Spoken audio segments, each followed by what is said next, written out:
మరోసారి ఏపీలో రాజధానిపై రాజకీయ రగడ రగిలింది. ఏపీ రాజధాని అమరావతి నిర్మాణంపై ప్రభుత్వం జోరుగా ముందుకెళ్తూ రెండో విడత భూసేకరణ నిర్ణయం మొదలుపెట్టింది. ఒక్కో నిర్మాణానికి ఒక్కో టార్గెట్ పెట్టుకుని పనుల వేగం పెంచింది. అయితే వైసీపీ అధినేత జగన్ అమరావతి ప్రాంతాన్ని రాజధానిగా ఎంపిక చేయడాన్ని తప్పుపట్టారు. దీనికి సంబంధించి మోర్ అప్డేట్స్ మా ప్రతినిధి ప్రసన్న లైవ్ ద్వారా అందించడానికి సిద్ధంగా ఉన్నారు. Prasanna, out to you. Bhogi overall గా రాజధాని అంశంపై మరోసారి అధికార ప్రతిపక్ష పార్టీల మధ్య విమర్శలు జరుగుతున్నాయి. ప్రస్తుతం గత కొన్ని రోజులుగా అమరావతి విషయంలో ప్రతిపక్షం నుంచి ఎలాంటి ప్రకటన లేదు. ప్రస్తుతం రెండో విడత ల్యాండ్ పూలింగ్ జరుగుతున్న టైంలో జగన్మోహన్ రెడ్డి స్పందించడం జరిగింది. రాజధాని విషయంలో ఆయన మాట్లాడారు. నదీ గర్భంలో రాజధాని కడుతున్నారు అనే దానికి ప్రభుత్వం నుంచి కూడా కౌంటర్లు వచ్చాయి. మంత్రులు నారాయణ మాట్లాడారు, పార్థసారథి మాట్లాడారు. మంత్రి నారాయణ పార్థసారథులు ప్రధానంగా మాట్లాడుతూ అసలు జగన్మోహన్ రెడ్డికి రాజధాని విషయంలో అవగాహన లేదు. నదీ గర్భంలో కడుతున్నామో, నది మీద కడుతున్నామో, లేకపోతే నది పక్కన రాజధాని కడుతున్నాం అనే విషయాన్ని జగన్ అవగాహన పెంచుకోవాలి. అవసరమైతే నిపుణులతో మాట్లాడి ఈ విషయం మీద స్టడీ చేయాల్సిన పరిస్థితి ఉందని కూడా మంత్రులు ప్రధానంగా చెప్పడం జరుగుతుంది. నెగిటివ్ మైండ్తో ఉన్న వాళ్ళకి మనం ఎలాంటి విషయాలు చెప్పకూడదనే యాంగిల్లో కూడా మంత్రులు ప్రధానంగా మాట్లాడటం జరిగింది.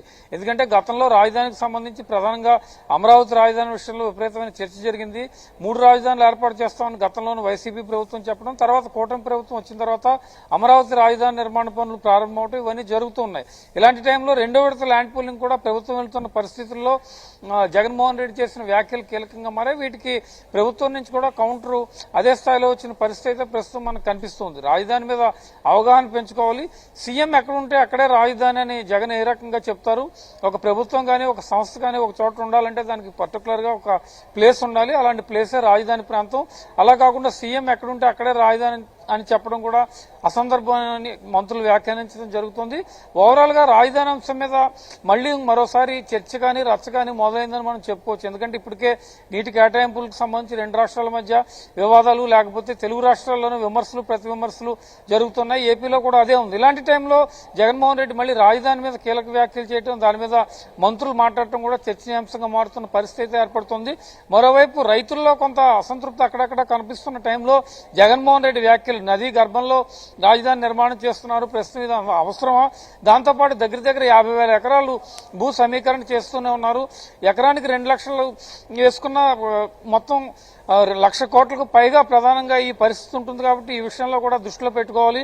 అభివృద్ధి అని పేరు చెప్తూనే ఇంత అమౌంట్ ఎందుకు ఖర్చు చేస్తున్నారు అనే విధంగా కూడా జగన్మోహన్ రెడ్డి మాట్లాడడం జరిగింది.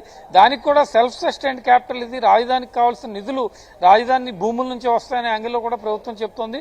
ఓవరాల్ గా రాజధానికి సంబంధించి అటు జగన్ వ్యాఖ్యలు, ఇటు ప్రభుత్వంలో మంత్రులు కౌంటర్లు ఇవ్వడం ఇవన్నీ కూడా చాలా హాట్ టాపిక్ గా మారిన పరిస్థితి అయితే ప్రస్తుతం మనకు కనిపిస్తోందని చెప్పుకోవచ్చు.